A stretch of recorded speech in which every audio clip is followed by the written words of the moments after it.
오늘 우리에게 주신 하나님의 말씀을 우리 함께 보도록 하겠습니다. 사도행전 13장 1절에서 5절의 말씀입니다. 사도행전 13장 1절에서 5절의 말씀 한 절씩 교독해서 보도록 하겠습니다. 안디옥 교회에 선지자들과 교사들이 있으니 곧 바나바와 니게르라 하는 시므온과 구레네 사람 루기오와 분봉왕 헤롯의 젖동생 마나엔과 및 사울이라.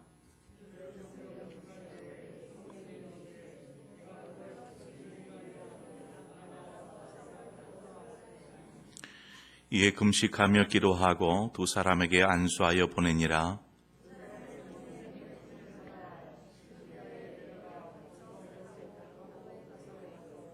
함께 읽습니다. 살라미에 이르러 하나님의 말씀을 유대의 여러 회당에서 전할세 요한을 수행원으로 두었더라. 아멘. 우리 교회가 지금 말씀과 기도에 힘쓰라라는 캠페인을 진행하고 있는데 여러분 잘 하고 있습니까? 네, 감사합니다. 말씀과 기도 생활이 훈련이 되어진 사람에게는 그렇게 큰 어려움이 될 만한 일은 아닌 것 같아요. 하지만 이것이 훈련되어 있지 않아서 몸에 익숙지 않은 사람에게는 조금은 불편할 수 있어요. 뭔가를 해야 된다라는 것이 불편할 수 있고 또 버거울 수도 있어요.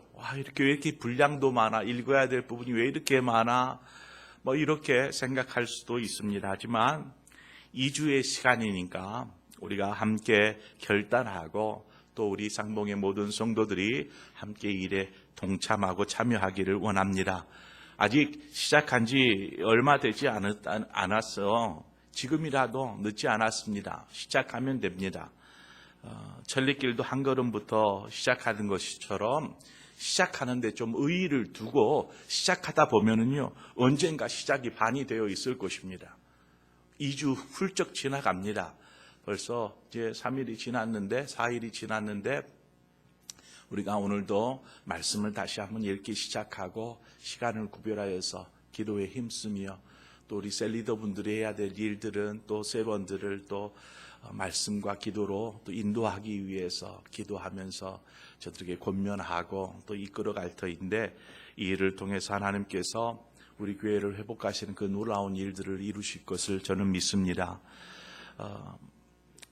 우리가 이제 말씀 마무리할 때에도 이 문제를 가지고 이 주제를 가지고도 함께 기도하겠지만 제가 기도하고 바라는 것은 그렇습니다. 우리 상봉교회가 큰 위기를 맞았었고 또 위기를 또 잘 극복하고 그런 또 코로나라는 또라는 위기가 우리에게 다가왔는데 이러한 때를 우리가 정말 전화위복으로 삼기 위해서는 다른 방법이 없어요. 언제 이것이 끝날 때까지 그냥 마냥 기다리고 있을 것이 아니고 이 때를 이겨낼 수 있는 힘을 기르는 것이죠. 저는 그것이 말씀과 기도라고 생각합니다. 그리고 하나님께서 주신 마음이 있기 때문에 그 마음을 가지고 믿음으로 간구하며 나아갑니다. 하나님께서 분명히 놀라우신 일들을 행하실 것입니다. 여러분 모두가 하나님의 그 행하신 놀라운 그 손길들을 하나님이 이렇게 행하시는구나 경험하기를 원해요. 그래서 내가 믿는 하나님이 그냥 저 하늘 멀리에 있는 그러한 분이 아니고 내 삶에서 지금도 일하고 계시는 하나님, 내 삶을 친히 인도하시는 하나님, 우리 교회를 친히 일으켜 세우시는 하나님, 그 하나님을 경험하기를 소망합니다. 우리가 지난 시간까지 빌립보 교회에 대해서 빌립보서를 살펴보면서 빌립보 교회를 살펴보았습니다. 바울이 2차 전도 여행을 할 때에 마게도니아 땅의 첫 성인 빌립보 지역에 가서 복음을 전하기 시작했죠.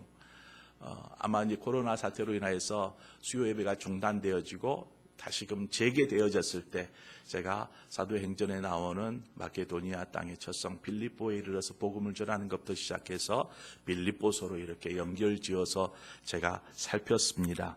그래서 사도 바울이 빌립보 교회와 어떤 선교의 연관을 가지고 관계를 가지고 함께 선교의 동역을 해갔던 내용들을 우리가 살폈는데 빌립보서를 마치고 또 어디를 또 하나님과 우리 성도들과 함께 묵상하면서 말씀의 은혜를 나눌까 생각하다가 갈라디아서를 살펴야겠다라는 마음을 주셨어요. 갈라디아서는 오직 복음으로 돌아가자. 오직 복음으로 돌아가자. 이것이 갈라디아서의 주제라고 할 수 있습니다. 오직 복음으로 돌아가자. 갈라디아서는 이 갈라디아 교회가 아니고 갈라디아 지역입니다. 넓은 갈라디아 지역에 있는 여러 교회들을 생각하면서 사도 바울이 이렇게 서신을 보낸 내용이 갈라디아서입니다. 갈라디아 지역에 보면 그 지역은 사도 바울이 1차 전도 여행 때에 이 지역을 방문해서 복음을 전합니다. 그리고 2차 전도 여행 때 또 3차 전도 여행 때도 동일하게 그 지역을 방문해요. 그러니까 그 지역이 사도 바울에게 있어서는 선교의 전초 기지와 같은 매우 중요한 자리였던 것이죠. 그래서 어떻게 보면 이 사도 바울의 전도 여행의 시작 지역인데 우리가 이제 그 사도 바울이 사도행전 13장 오늘 본문을 시작으로 1차 전도 여행이 시작이 돼요. 1차 전도 여행. 그래서 1차 전도 여행이 시작되는데 그 1차 전도 여행의 출발지는 섬에서부터 구브로 섬에서 시작되지만 그 위로 이제 무트로 올라가면 이제 갈라디아 지역을 1차 전도 여행 때 전도하면서 그 지역을 이제 전도하기 시작합니다. 우리는 오늘 말씀을 보면서 이 갈라디아 지역으로 아직 들어가지는 않을 것입니다. 사도행전에서 나오는 사도행전 1장부터 오늘 본문이 있기 13장까지의 내용, 그래서 안디옥 교회를 중심으로 한 선교의 첫걸음이 어떻게 진행되었는지, 또 그 전까지 어떠한 배경을 가지고 사도행전이 진행되어 왔는지 이 부분들을 조금 살펴보려고 합니다. 그래서 이제 제가 여러분들에게 사도행전 1장부터 13장까지를 쭉 설명해 드릴 것입니다. 귀담아 들으십시오. 이것이 이 배경이 됩니다. 사도행전의 배경. 초대교회에는 주님께서 말씀하신 바와 같이 사도행전 1장 8절의 말씀과 같이 오직 성령이 너에게 임하시면 너희가 권능을 받고 예루살렘과 온 유대와 사마리아와 땅끝까지 이르러 내 증인이 되리라 말씀하셨습니다. 이 말씀으로 사도행전은 시작됩니다. 그 시작점은 예루살렘에서부터 시작이 돼요. 나중에는 계속해서 번져가죠. 사도 바울을 통하여서 이제는 그 복음이 로마에까지 번져가기 시작합니다. 이 내용을 다루는 것이 사도행전입니다. 오순절의 성령의 강림 사건으로 이 말씀, 주님께서 약속하신 그 말씀이 성취되어지죠. 그래서 마가의 다락방에 모여서 기도하던 이들에게 성령께서 역사하시고 그 역사하심을 인하여서 저들이 권능을 입습니다. 권능을 입고 나아가 담대하게 복음을 전하게 되죠. 여기서 저들이 권능을 입는데 이 권능이라는 단어를 또 다른 쪽에서는 능력이라는 단어로 해석하기도 합니다. 권능, 능력 이렇게 번역을 해놓기도 하는데 이 권능이라는 단어의 원래의 헬라어 원어가 뭐냐면 두나미스라는 단어예요. 두나미스. 이 두나미스라는 단어는 폭발한다, 막 이러한 폭발적인 능력 이것을 뜻하는 단어인데 우리가 잘 아는 단어가 하나 있죠. 다이너마이트라는 단어가 있어요. 폭약, 다이너마이트. 이 다이너마이트라는 단어가 이 두나미스라는 이 단어의 어원을 두고 있어요. 그러니까 폭발한다라는 이 두나미스가 권능이라는 단어의 헬라어입니다. 권능. 그러니까 무슨 말이냐, 성령의 능력, 즉 성령의 폭발적인 힘이 지금 전도 폭발로 이어져 가고 있더라는 것이죠. 사도행전에서 우리가 어떠한 일들이 일어나고 있는지 성령의 능력에 힘입어서 복음을 지금 베드로와 사도들이 이제 전하기 시작합니다. 이 예루살렘을 중심으로 이제 전하기 시작하는데 어떤 폭발적인 능력들이 일어나는지 제가 몇 구절을 설명해 드리도록 할게요. 사도행전 2장 41절에 보니까 어떠한 폭발이 일어나냐면 베드로가 복음을 전하죠. 설교를 합니다. 이 설교를 듣고 사도행전 2장 41절 신도의 수가 3,000이나 더하더라. 한 번의 설교예요. 이 설교를 통하여서 3,000명의 성도들이 예수 그리스도 앞에 나오는 것이죠. 사도행전 4장으로 건너가 보면 4장 4절에 말씀을 들은 사람 중에 믿는 자가 많으니 남자의 수가 약 5,000이나 되었더라. 이제 3,000명의 사람들이 복음을 듣고 주님 앞에 돌아오기 얼마 지나지 않아서 또다시 복음을 전하는 자리에서 5,000명이 주께로 돌아옵니다. 그것도 장정만. 그러니까 남자의 수만 5,000이라면 남녀노소하면 이것이 얼마나 되겠습니까? 쉽게 4분의 1로 따지면 2만 명이 됩니다. 이 많은 사람이 한꺼번에 세례를 받고 예수 그리스도 앞에 돌아오는 것이죠. 회개의 역사가 일어나는 것입니다. 이 모습을 보면은요, 가히 지금 전도되어져 가는 그러한 흐름이 폭발적이다라는 말을 사용해도 틀리지 않다라는 것을 발견하게 됩니다. 사도들에게 임하신 성령의 능력으로 표적이 나타나기 시작하고 역사가 일어나니까 이 예루살렘을 중심으로 한 이 지역이 요동을 치기 시작합니다. 사도행전 5장으로 건너가 보면 5장 12절 이하에 이렇게 기록해요. 사도들의 손을 통하여 민간의 표적과 기사가 많이 일어나며 믿는 사람이 다 마음을 같이하여 솔로몬 행각에 모이고 그 나머지는 감히 그들과 상종하는 사람이 없으나 백성이 칭송하더라. 믿고 주께로 나오는 자가 더 많으니 남녀의 큰 무리더라. 그러니까 계속되어지는 어떤 성령의 능력을 힘입어서 그 권능으로 예수 그리스도의 증인된 삶을 살아가는 것이죠. 그랬더니 놀라운 일들이 계속해서 막 일어나기 시작하는 것입니다. 이렇게 예루살렘을 중심으로 일어난 전도 폭발이 놀랍게 번져가고 있을 때에 어떤 이들에게는요, 이것이 위기가 되었어요. 어떠한 이들일까요? 사도행전 5장 17절 18절에 대제사장과 그와 함께 있는 사람, 즉 사두개인의 당파가 다 마음이 시기가 가득하여 일어나서 사도들을 잡아다가 옥에 가두었더니 이 제자들이 이제 일어나서 권능을 받고 담대하게 복음을 전하고 그러한 복음의 결실들이 계속해서 맺어져 갈 때에 이것을 위기로 느끼는 사람들이 있었어요. 대제사장들과 사두개인들과 이러한 사람들이 위기가 되었어요. 안 되겠다. 저대로 둬서는 안 되겠다 해가지고 제자들을 붙잡습니다. 그리고 감옥에 가둬요. 그리고 매질을 해요. 환란이 시작된 것이죠. 그런데요, 놀라운 것은 이 폭발적인 성령의 능력, 성령의 부흥케 하심, 이것들이 사람을 붙잡아서 옥에 가둔다라고 멈출 수 있겠는가라는 것입니다. 성령의 움직이심을, 성령의 일하심을 사람 몇 사람 붙잡아가지고 옥에 가둔다고 이것을 멈출 수 있을까? 그럴 수 없더라는 것입니다. 도리어 옥에 갇히고 채찍을 맞는 것을 이들이 당연하게 여겼습니다. 그리고 스스로 내가 예수 그리스도의 고난에 지금 참여하고 있는 것으로 생각하여서 막 기뻐합니다. 매를 맞으면서 이들이. 그러면서 사도행전 5장 42절에 보면 그들이 날마다 성전에 있든지 집에 있든지 예수는 그리스도라고 가르치고 전도하기를 그치지 아니하니라. 이제는 돌아보지 않아요. 그냥 고난도 또 없어요. 그냥 이거 기쁨으로 그냥 매를 맞고 기쁨으로 옥에 가고 나와서 또 어디에 있든지 어느 곳에서 있든지 누구를 만나든지 복음을 전하는 일에 그냥 힘쓰는 것입니다. 제자들이 고난을 두려워하지 않고 담대하게 복음을 전하는 그러한 모습들을 보게 되지요.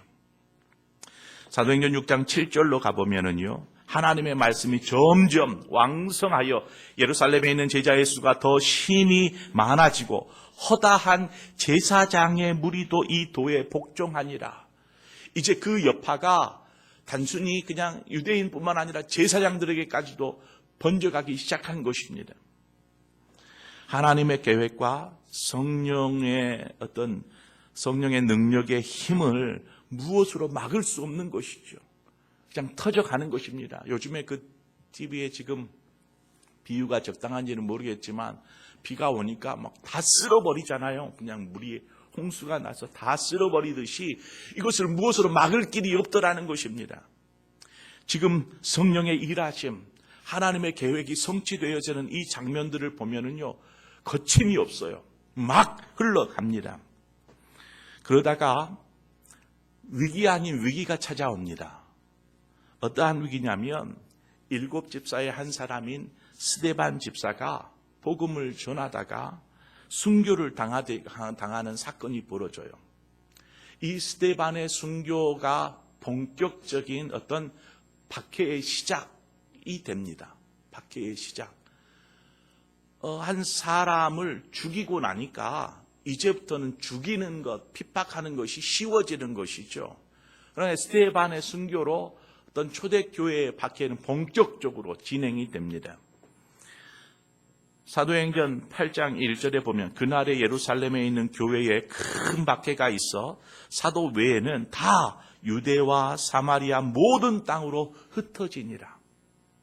이 예루살렘을 중심으로 막 그러한 놀라운 성령의 역사하심으로 복음이 증거되어지다가 스데반의 순교가 딱 있고 나니까 제자들이 아닌 이제 복음을 듣고 믿는 사람들, 복음을 받아들인 그리스도인들이 두려워하는 것이죠. 핍박을 두려워하는 것입니다. 그래가지고 예루살렘에 못 있겠다 하고 흩어지기 시작했습니다. 더 멀리 사마리아 지역으로 떠나기도 하고 다른 지역으로 떠나기도 하고 막 흩어지기 시작했습니다.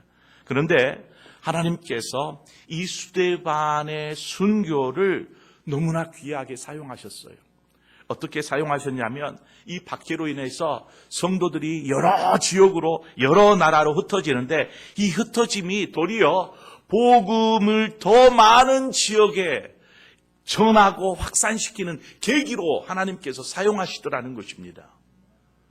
여러분, 이 사건을 통하여서 우리가 무엇을 볼 수 있어요?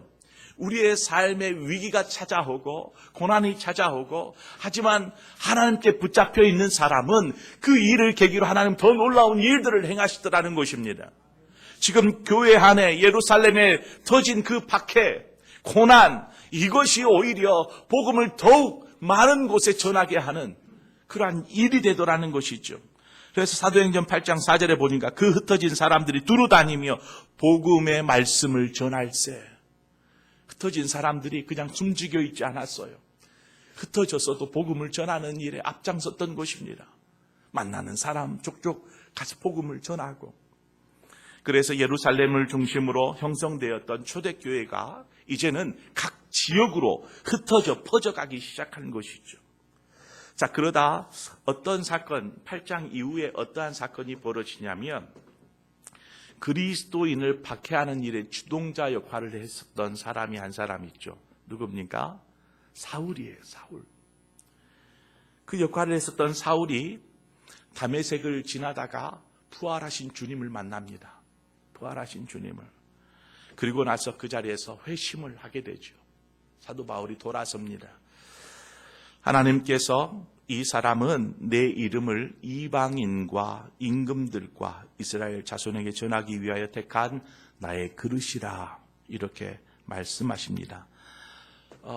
이 사울을 통하여서 이제 이때부터 이방인들을 향한 전도, 이전에는 예루살렘을 중심으로 한 유대인들을 위한 복음 증거가 주를 이루었다라면 사도 바울을 중심으로 이방인들을 향한 복음을 증거하고자 하는 하나님의 그러한 계획들이 본격적으로 진행이 되어져 가게 됩니다.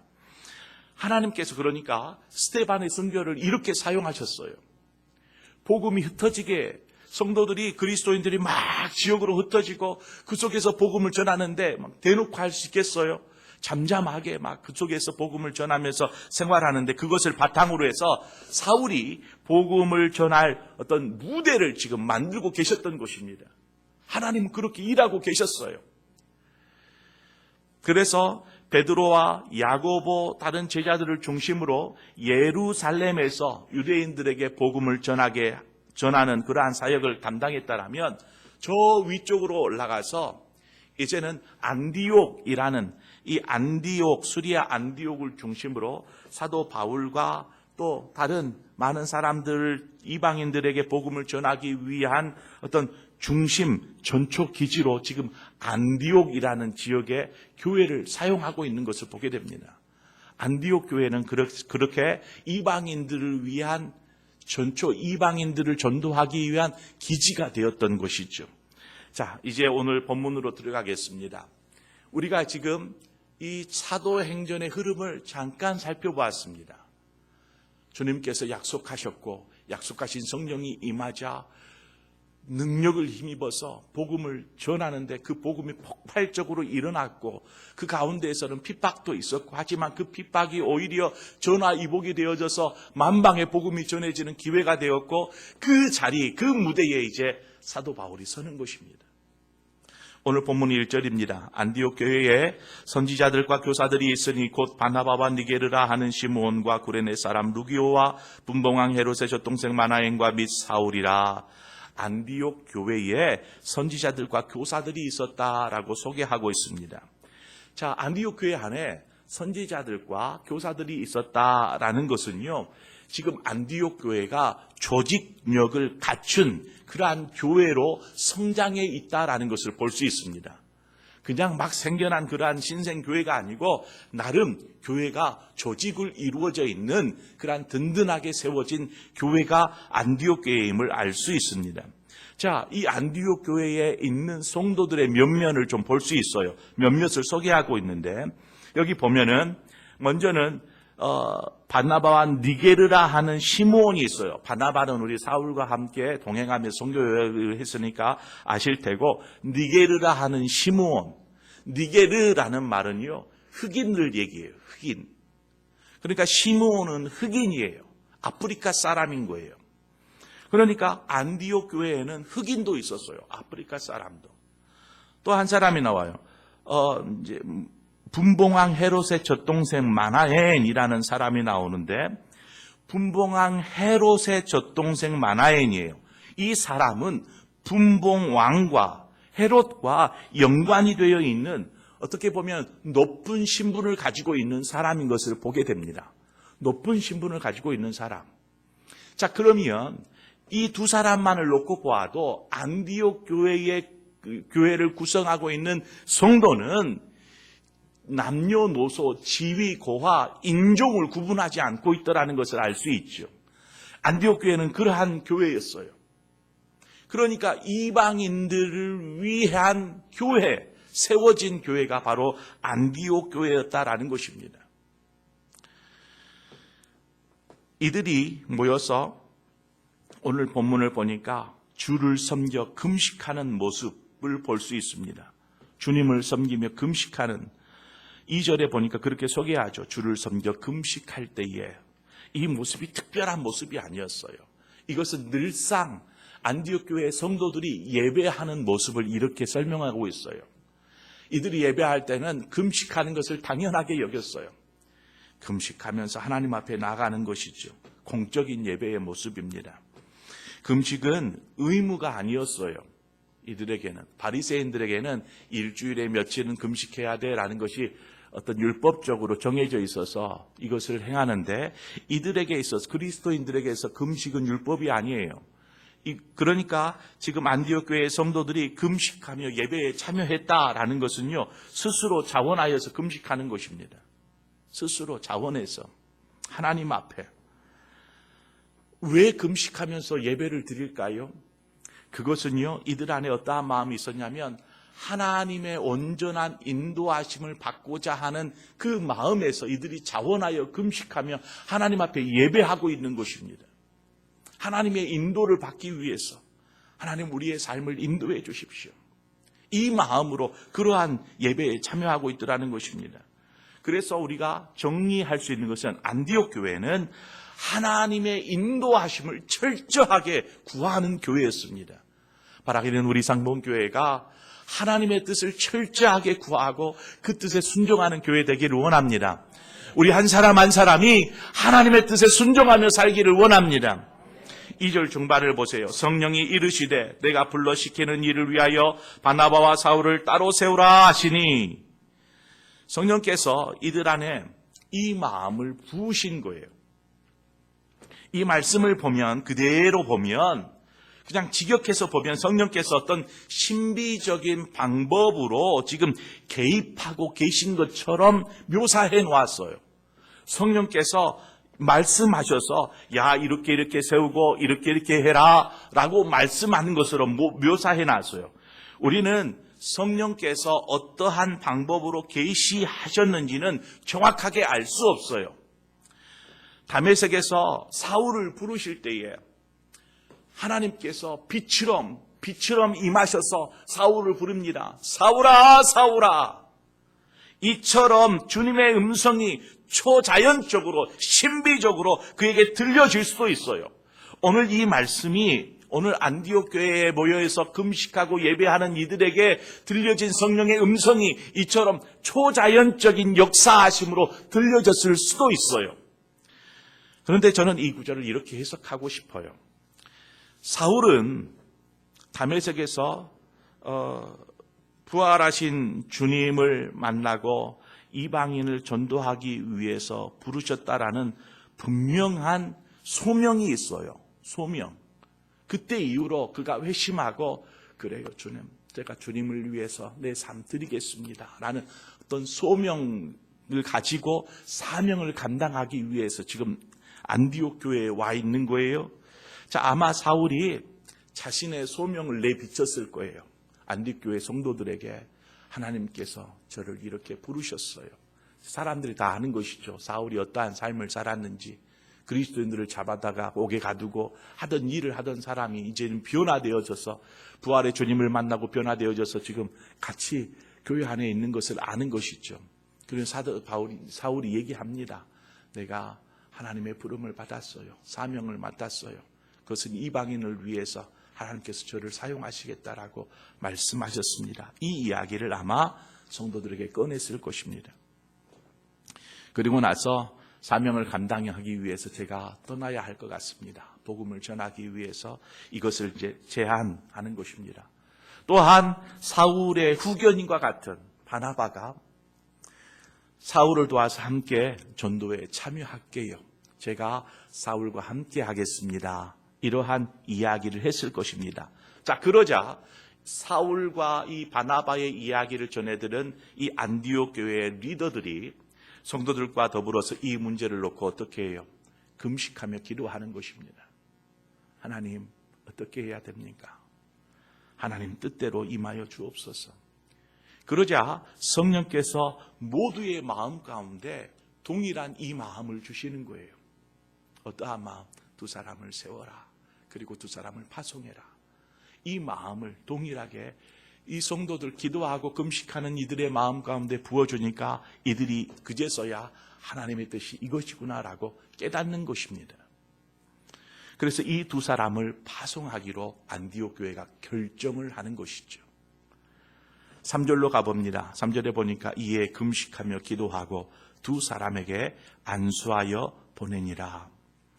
3절은 우리가 이 사울과 바나바와 사울을 파송하는 파송식의 장면입니다.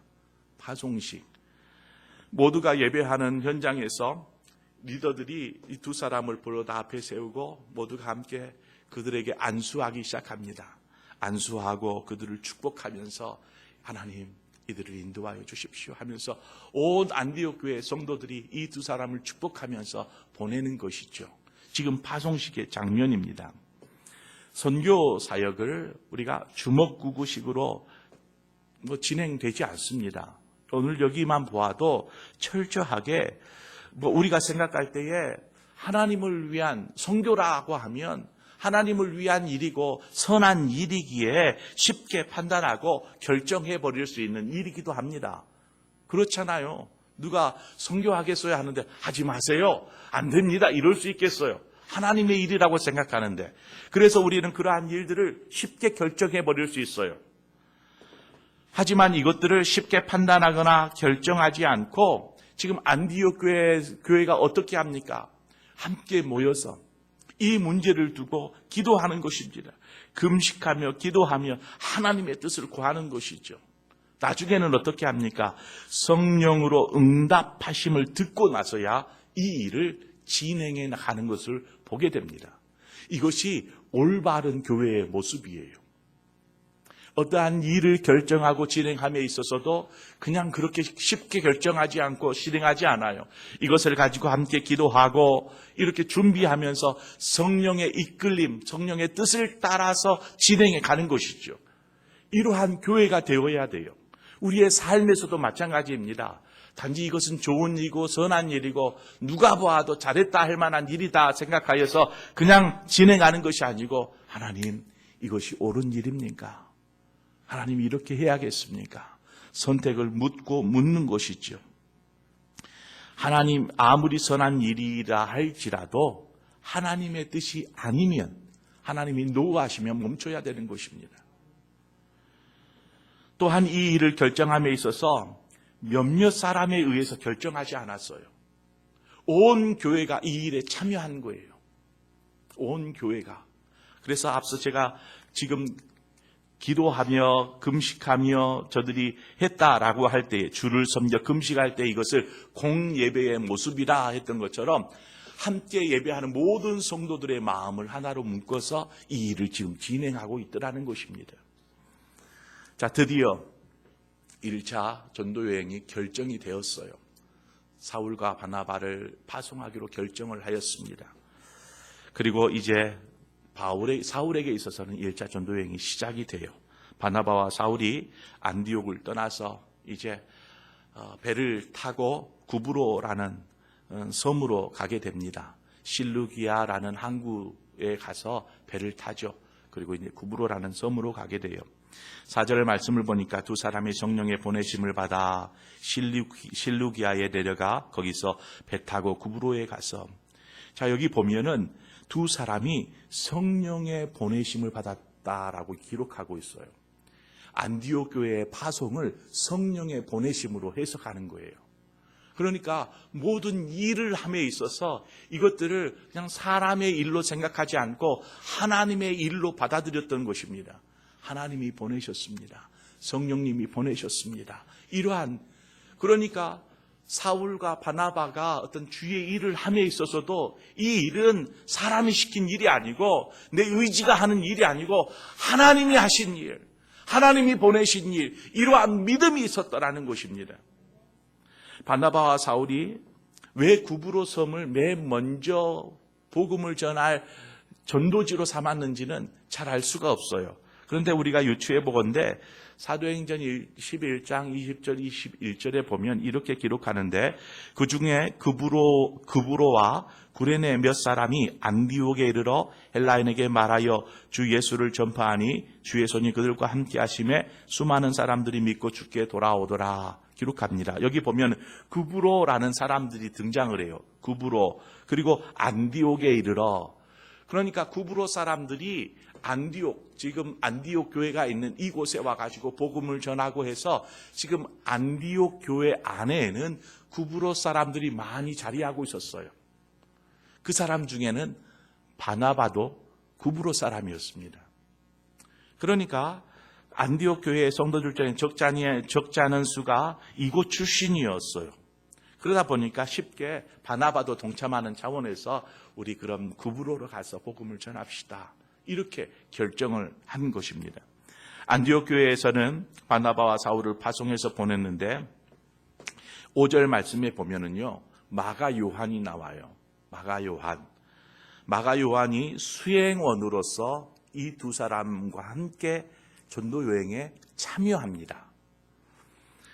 요한은 안디옥 교회에서 파송하기로 결정한 사람이 아니에요. 그는 이 마가 요한은 이 바나바의 생질입니다. 조카예요. 조카.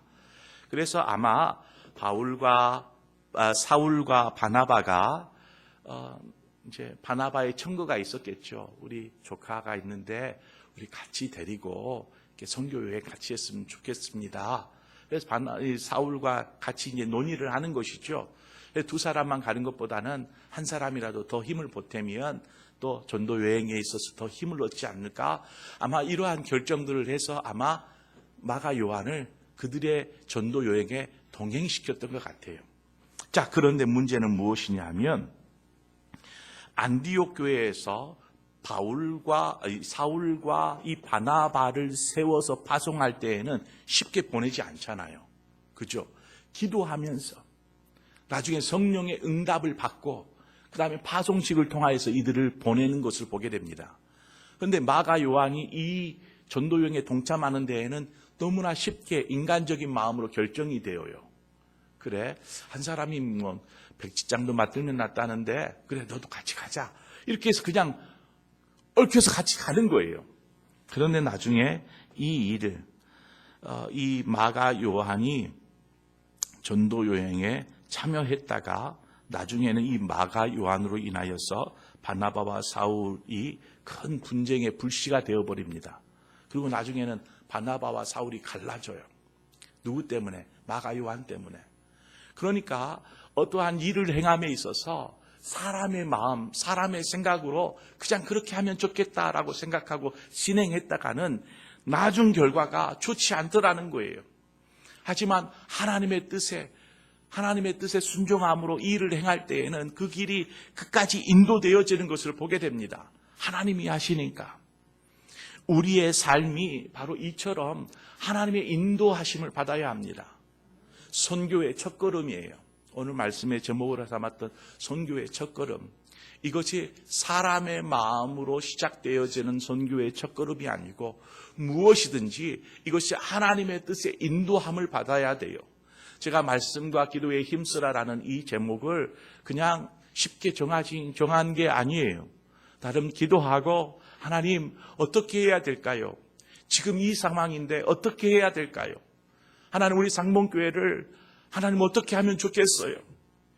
성도들을 한 절반은 지금 교회도 나오지 않고 5개월이 흘러가고 있는데 하나님 지금 저들이 지금 예배를 잘하고 있는지 저들이 신앙에서 멀어져 있지는 않은지 하나님 어떻게 하면 좋겠어요? 하나님이 주신 마음이었어요.